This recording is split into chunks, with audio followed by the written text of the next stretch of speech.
राधे राधे दोस्तों और मेरी प्यारी माताओं बहनों, आज मैं आषाढ़ के शुक्ल पक्ष की देवशयनी एकादशी की कथा व उसका महात्म्य सुनाने जा रही हूँ।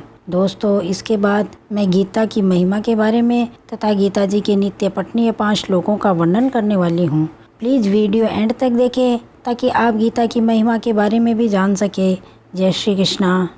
युधिष्ठिर ने पूछा, हे माधव, आषाढ़ के शुक्ल पक्ष में कौन सी एकादशी होती है, उसका नाम और विधि क्या है, यह बतलाने की कृपा करें। भगवान श्री कृष्ण बोले, राजन, आषाढ़ शुक्ल पक्ष की एकादशी का नाम शयनी है। मैं उसका वर्णन करता हूँ। महान पुण्यमयी, स्वर्ग एवं मोक्ष प्रदान करने वाली, सब पापों को हरने वाली तथा उत्तम व्रत है। आषाढ़ शुक्ल पक्ष में शयनी एकादशी के दिन जिन्होंने कमल पुष्प से कमल लोचन भगवान विष्णु का पूजन तथा एकादशी का उत्तम व्रत किया है, उन्होंने तीनों लोकों और तीनों सनातन देवताओं का पूजन कर लिया है। हरि शयनी एकादशी के दिन मेरा एक स्वरूप राजा बलि के यहाँ रहता है और दूसरा क्षीर सागर में शेषनाग की सैया पर तब तक शयन करता है जब तक आगामी कार्तिक की एकादशी नहीं आ जाती। अतः आषाढ़ शुक्ल एकादशी से लेकर कार्तिक शुक्ल एकादशी तक मनुष्य को भली भांति धर्म का आचरण करना चाहिए। जो मनुष्य इस व्रत का अनुष्ठान करता है वह परम गति को प्राप्त होता है। इस कारण यत्न पूर्वक इस एकादशी का व्रत करना चाहिए। एकादशी की रात में जागरण करके शंख चक्र और गदा धारण करने वाले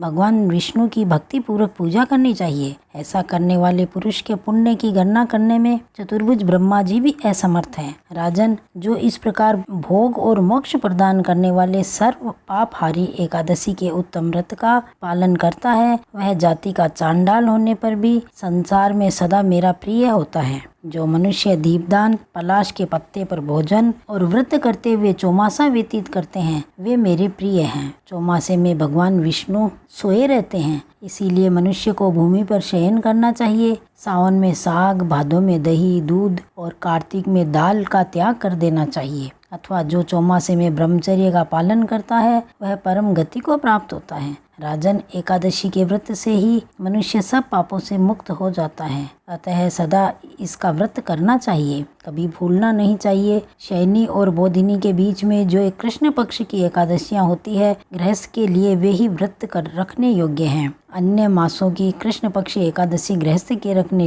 योग्य नहीं होती है। शुक्ल पक्षी का एकादशी सभी करनी चाहिए। जय श्री कृष्णा। दोस्तों, इसके बाद गीता की महिमा के बारे में और गीता के नित्य पठनीय 5 श्लोकों के बारे में बताने वाली हूँ। भगवान श्री कृष्ण गीता से बहुत खुश होते हैं। नित्य गीता का पाठ करने वालों को वे दर्शन भी दे सकते हैं। गीता, रामायण आदि ग्रंथ जहाँ पढ़े रहते हैं वहाँ भूत पिशाच नहीं आते। उन ग्रंथों को प्रणाम करने से बड़ी शक्ति मिलती है।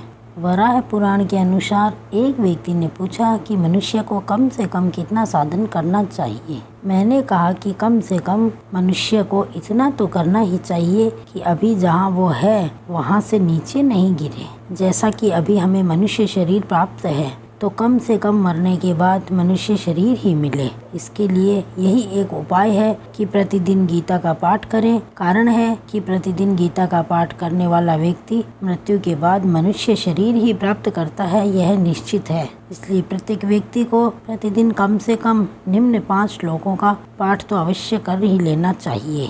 दोस्तों, मैंने आपको गीता की महिमा के बारे में बताया। अगर वीडियो अच्छी लगे तो लाइक, शेयर और सब्सक्राइब ज़रूर करें। जय श्री कृष्णा।